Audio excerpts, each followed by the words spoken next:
Hey everybody, I'm Mike Kasmer. Welcome to the Pinkbike Enduro Freeride field test. We're taking a look at bikes with 160 millimeters or more travel, bikes with a focus on the descents, but that you can still pedal uphill. We're gonna kick things off with the new Norco Shore. Right here, this bike is back after a decade-long hiatus. This kind of was the bike that used to be associated with Freeride. Norco decided to unearth it, bring it back again, give it a modern update, and that's what you get. It has 180 millimeters of travel now, 27.5-inch wheels. There's a couple different versions. There's the more freeride-oriented versions that come with a single crown fork, and they also have a park version that comes with a dual crown fork, a little more rear travel, and that bike's designed more strictly for going downhill. The suspension design on this bike is what's caught a lot of people's eyes. Uses a high pivot placement, still a 4-bar horse link setup, but they put the pivot pretty high and they ran idlers on there. Basically what that does, allows them to have a more rearward axle path, so it helps the rear wheel get out of the way of those bumps, and then the idler helps prevent any unwanted chain growth. If you didn't have that idler, you would start feeling that tug at your feet, especially in rough terrain. So idler helps counteract that. See, it comes spec'd with a coil shock. Norco says that you could technically put an air shock on here, but they don't recommend it at all. Basically, they designed this bike to have a lot of ramp up, and with an air shock, it probably wouldn't feel as good as it does with the coil shock. As far as frame details go, it's an all aluminum affair. Norco decided to prioritize durability over pretty much everything else, so you're not gonna find any carbon parts on this bike. Even the components were chosen definitely with an eye towards durability. The frame itself, there's room for a water bottle. You have 2 little mounts under the top tube that allow you to attach a tube or tools. You also have room for a long travel dropper post. The amount of drop you have on each post changes depending on size, but this large here easily fits a 200 millimeter post. It's always nice to see for a bike that's aimed towards the descents. Plenty of tire clearance, you can fit up to a 2.6-inch tire, and you also have a threaded bottom bracket, so kind of ticks all the boxes there. Also internal cable routing, and the brake and derailleur run through the top tube, while the dropper post goes through the down tube. So pretty simple. As far as geometry goes, this bike's numbers look a lot like their lifter from a downhill bike. A 63-degree head tube angle, a 480 millimeter reach on a size large, and 445 millimeter chainstays. And the chainstay length varies depending on the bike size, something Norco's been doing for a while. That's really a cool feature, just allows them to maintain the same balance between front and rear on each size of bike.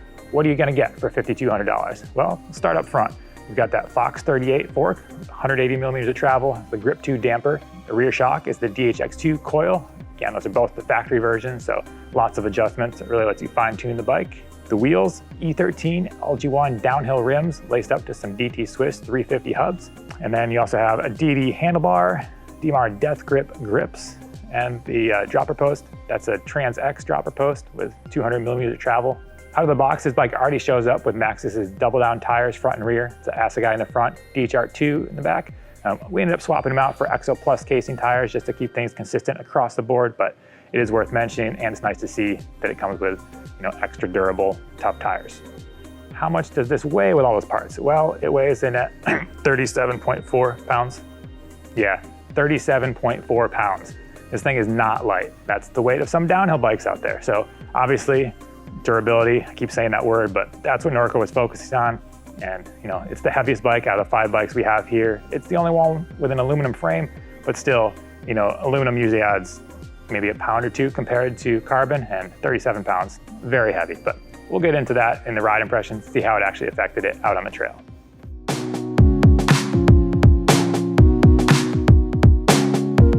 Getting the Shore set up was a really straightforward process thanks to Norco's super detailed setup guide. It just gives you all the numbers you need to get rolling, get things started. I did deviate a little bit from those numbers. I just ended up with a little bit less air pressure in the fork than they recommended.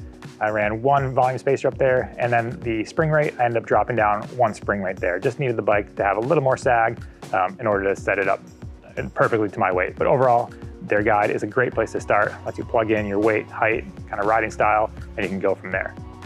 Like I mentioned before, we did swap out the tires for the Maxxis control tires. Otherwise, it was just smooth sailing and easy to get out on the trail.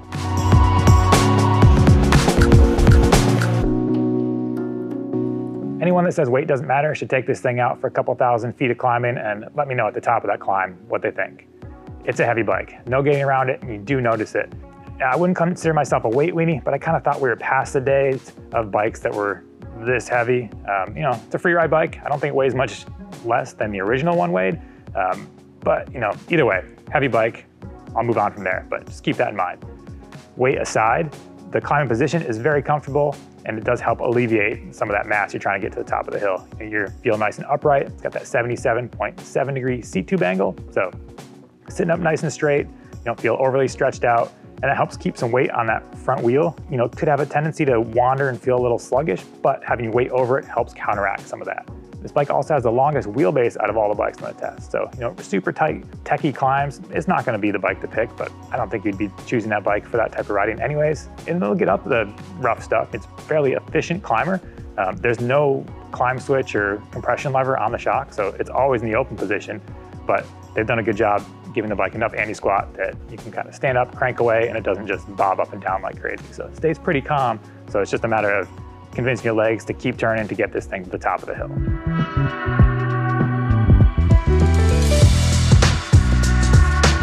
On the descents, the Shore has a serious need for speed. This is a big, slack, and supportive bike. It doesn't have the feeling that I expected. I kind of thought it would just kind of feel gushy, super supple, but instead it's more supportive, and it really rewards a hard charging rider. If you can be aggressive on the bike and really kind of keep pushing forward, this bike will reward you. Get lazy though, lose your focus, and it can kind of feel like a handful. There were times where, maybe I was a little tired, maybe I kind of wasn't paying as much attention as I should have, and it felt like I was on a runaway freight train. Just, part of that's the overall long wheelbase, a slack head angle, and potentially the weight. It's just a lot to handle. But when you're on top of it, it's pretty addictive to just try to see what you can get away with this bike. You can land a big drop, just stays planted on the ground, keep charging forward. Does well at maintaining momentum. You can really pump through the terrain without feeling like you're slowing down. So, I think they hit the mark as far as the feel they were going for with this bike. For the, the free rider, the guys that's seeking out the biggest drops out in the woods, somebody that wants to ride super rough, super steep terrain, this thing can do it. The flatter, more meandering stuff, it's not as ideal. That's when you do really notice the length, you do notice the slack head tube angle, and it can just kind of feel like a handful. So, be realistic with your expectations, be realistic with your terrain, and this could be the bike for you.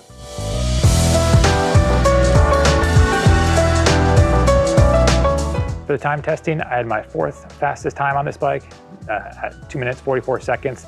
It's 4 out of 5, so not the fastest bike, not the slowest bike. And I do feel like if I had an even steeper test track, potentially, I could have changed things up a little bit.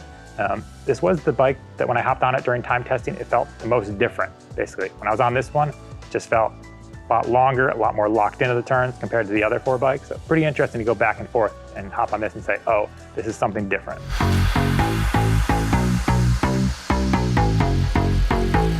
Standout components, I'd say that Fox 38 is the highlight for me. It just feels big and solid, lots of travel, but I never felt like I was going through it too often, and you can really adjust it to your liking pretty easily. So big fan of that fork so far. I've had it on a couple bikes in this test, and it's done well.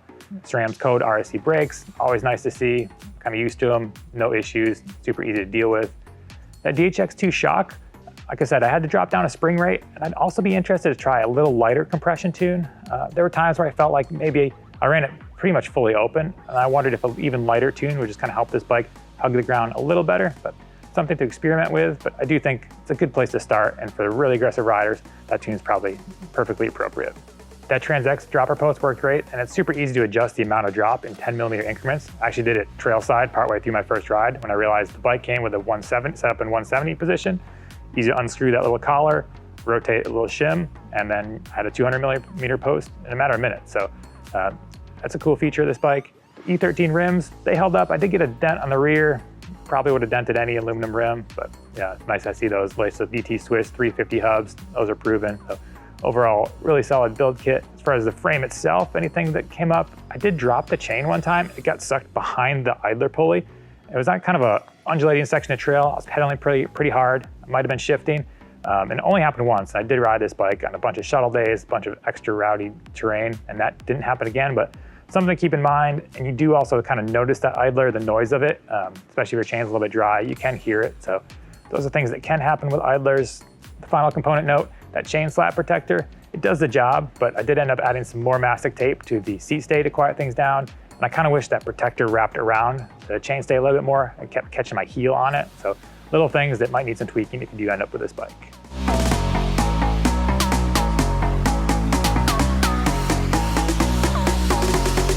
What are the pros of Norco Shore? Well, for one thing, it just feels super solid. There's not much that's gonna stop you out on the trail once gravity takes over. There's There's also the fact that the suspension feels very well supported. It's ideal for those big hucks, really rough terrain. And finally, that geometry, it really helps make it more pedalable than the Freeride bikes of the past. You still have that big, long, slack numbers, but then that steep seat tube angle makes getting to the top of the hill a little bit less of a chore.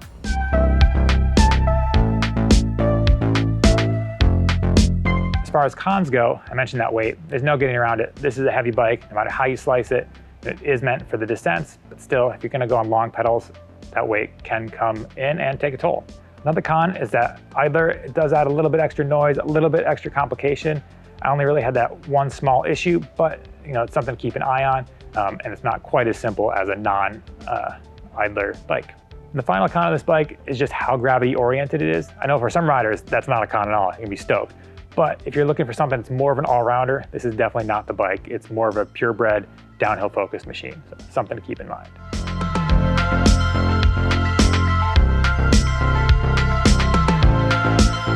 So who's the Norco Shore for? Well, if you've got a secret trail tucked away in the woods, something with some big sketchy rock lines, maybe some huge hucks, super rough terrain, this could fit the bill. If you're looking for something that's more of an all-rounder, something that you can really pedal all day, just big, long trails with some more rolling terrain, definitely not the bike for you. So, like I said, this is a modern Freeride bike, and big, solid. That's pretty much all there is to it. That's a wrap on the Norco Shore. Stay tuned for more content from the Pinkbike field test. We've got all kinds of videos on the way, including the huck to flat. And also, don't forget to like and subscribe. Thanks for watching.